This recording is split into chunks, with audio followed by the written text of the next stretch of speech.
గ్రహాల్లో అన్ని గ్రహాల్లో శని అనేటువంటి గ్రహం ఒక్క రాశిలో 2 సంవత్సరాల 6 మాసాలు ఉంటాడు. అన్ని గ్రహాల కంటే ఎక్కువ సమయం ఉండేది శని. అయితే శని యొక్క స్వభావం ఎట్లా ఉంటుందంటే, మనం చేసిన పాపాన్ని హరింపజేయడమే శని యొక్క స్వభావం. కాబట్టి శని పట్టాడురా, శని నన్నేదో ఇబ్బంది పెడుతున్నాడురా, శని వల్ల నష్టపడుతున్నానురా, శని వల్ల నువ్వు నష్టపడరా, నువ్వు చేసిన పాపం వల్ల నువ్వు నష్టపడతావు.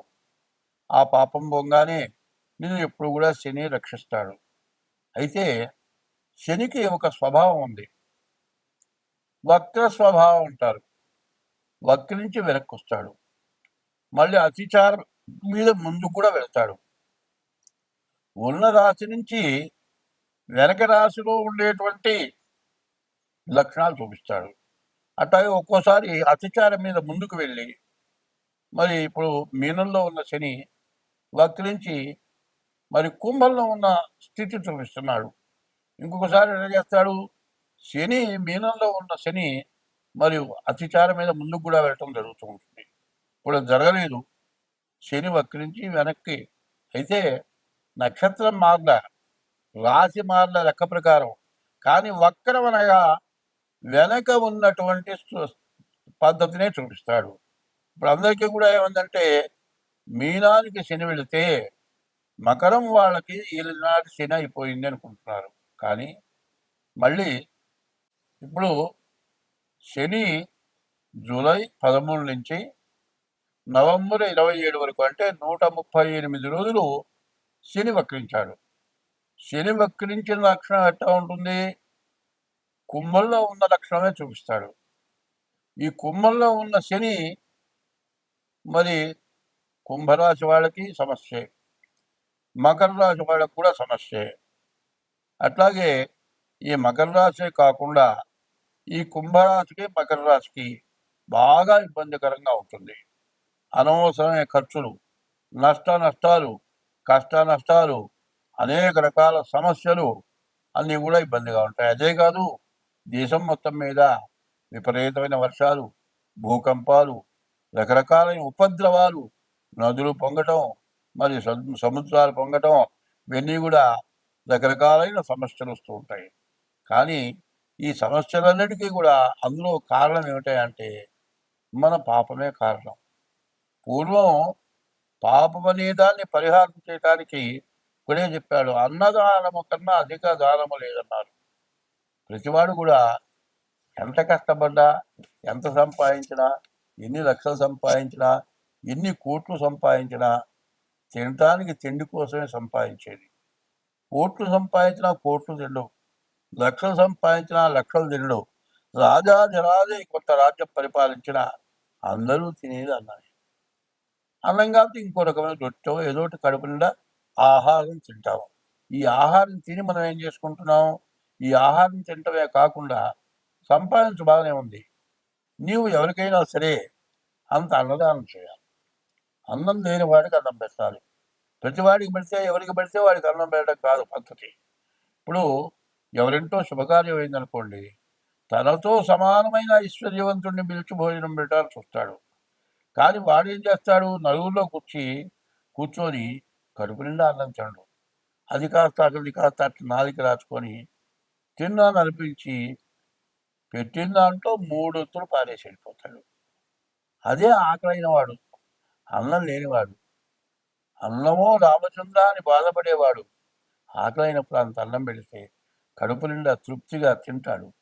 తిన్న తర్వాత ఆయన వల్ల కడుపు నిండా తిన్నాను, అన్నదాత సుఖీభవ అంటాడు. అన్నదాత సుఖీభవ, మరి తర్వాత తిన్నదాత స్థిరోభవ అని కూడా ఉంది. అట్లా ఉంటుంది. కాబట్టి పాపాలు అనేవి చేయటం అనేది, కొన్ని పాపాలు అనుకోకుండా జరుగుతాయి, మనం చేయాలని చెయ్యం. ఆ చేసిన పాపాల వల్ల మరి శని వల్ల చాలా ఇబ్బందులు పడుతూ ఉంటారు. కాబట్టి ఆ ఇబ్బందుల నుంచి బయటపడాలంటే ముందు అన్నదానం ప్రధానమైంది. కాదండి, అన్నదానం చేయటానికి కుదరదంటే ఇప్పుడు వానాకాలం చీమల పుట్టలు కూడా తడిసిపోయి ఉంటాయి. అవి కొత్త పుట్టలు తయారు చేసుకుంటాయి. ఆహారం కూడా వెతుక్కుంటాయి. ఇప్పుడు వర్షం పడుతోంది. ఈ వర్షం దెబ్బకి పుట్టలు మొత్తం కుంగిపోతాయి. ఇంకో చోట వర్షం లేని చోట ఏ ఇళ్లలోనూ పుట్టలు పెట్టుకుంటాయి. అక్కడికి ఆహారం తీసుకెళ్తాయి. ఇది సంవత్సరం పాటు ఆహారం తింటాయి. బియ్యపు రవ్వ, పంచదార కలిపి మట్టి నేలలో పుట్టల దగ్గర వేస్తే ఆ జీవరాశులు, ఆ చీమలు ఆహారం తింటాయి. మనం వేసిన ఒక్కరోజుగా తినేది ఒక సంవత్సరం పాటు తినొచ్చు, ఇంకా ఎక్కువ రోజులు కూడా తినొచ్చు. ఎంతో మందికి అన్నదానం చేసినటువంటి పుణ్యం వస్తుంది. అన్నదానం అనేది ఎట్లా ఉండాలి అంటే, నోరు లేని జీవరాశులు ఉన్నాయి, నోరు తెరిచి నాకు ఆకలి అవుతుంది పెట్టు అని అడిగేటువంటి స్థితిలో ఈ జీవరాశులు లేదు. కొన్ని జీవరాశులు వస్తాయి, మన దగ్గర వచ్చి నుంచుంటాయి. అట్లా చూస్తే అంబాలు అరుస్తాయి, లేకపోతే భౌభౌ అని అరుస్తుంది కుక్క, అంబాను ఆవరుస్తుంది, లేకపోతే రామచిలక కీచుకిచుమంటుంది. ఇట్లా ఆ గ్రహ చెట్ల మీద ఉండేటువంటి పక్షులు ఈ వర్షానికి ఆహారం లేక తన్నుకుంటూ ఉంటాయి. అటువంటి వాటికి ఆహారం పెడితే మనకు సమస్త పాపాలు నశించిపోతాయి. అయితే పెట్టమన్నా కదా అని పెట్టడం కాదు, పెట్టిన తర్వాత మనం ఎటువంటి పాపం చేయకూడదు. తెలిసి తెలియక చేసిన పాపం వీటి వల్ల నశించిపోతుంది, కానీ మళ్ళీ పాపం చేయకుండా ఉండాలి. శని ఎటువంటి వాడు అంటే, తండ్రి కొడుకుని ఎట్లా శిక్షిస్తాడో తప్పు చేస్తే అట్లా శిక్షించేవాడే శని. అందువల్ల ఈ శని యొక్క ప్రభావం ఎట్లా ఉంటుంది అంటే, నీవు చేసిన తప్పుకి నీకు శిక్ష పడుతుంది. కాబట్టి ఈ మకర కుంభరాశులకి, మరి మీనరాశికి, ఈ 3 రాశులకు కూడా చెప్పాలి అంటే పూర్తిగా శని వల్ల చాలా నష్ట కష్టాలు రాబోతున్నాయి. కాబట్టి ఈ 138 రోజులు కూడా చేతనైనంత వరకు ఈశ్వరాభిషేకం, మారేంద్రాలతో పూజ అట్లా చేసుకోండి. ఇంకా మీ జాతకం చూపించుకోండి. జాతక రీత్యా మీకు ఏదైనా దోషాలుంటే ఆ దోషాలు పోవటానికి ప్రయత్నం చేయండి. స్వస్తి. 2025 జూలై నెల 13 నుంచి నవంబర్ 27 వరకు 138 రోజులు శని వక్రించున్నాడు. ఈ కర్కాటక రాశికి ఇంతకుముందు అష్టమ శని, ప్రాణకంటకుడు. కానీ నవమానికి వచ్చాడు, శని బాగుంది, శని బాగున్నాడు, ఎదురు లేదు అని చాలా అనుకున్నాను ఇంతవరకు. అష్టమి నుంచి శని నవమానికి వచ్చినా కూడా వక్రించిన లక్షణంతో అష్టమంలో ఉన్నటువంటి ఫలితాల్ని కర్కాటక రాశి చూపిస్తాడు. కాబట్టి ఈ కర్కాటక రాశి వారికి అనుకోని అనవసరమైన ఖర్చులు, అనవసరమైన సమస్యలు రావటానికి బాగా ఎక్కువగా కనబడుతుంది. కర్కాటక రాశి వాళ్ళు ఇంతకుముందు ఎంతో బాగా ఆనందంగా, సుఖంగా, సంతోషంగా ఉన్నారు. ఇప్పుడు మాత్రం అందరికీ రకరకాలైన సమస్యలు, చెప్పటానికి వీలుగా అనేటువంటి సమస్యలతోటి చాలామంది చాలా రకాలుగా ఇబ్బంది పడుతూ ఉన్నారు. ఈ ఇబ్బందుల నుంచి బయటపడాలి అంటే మరి ఈ కర్కాటక రాశిలో ఈ శని ఎట్లా ఉన్నాడు?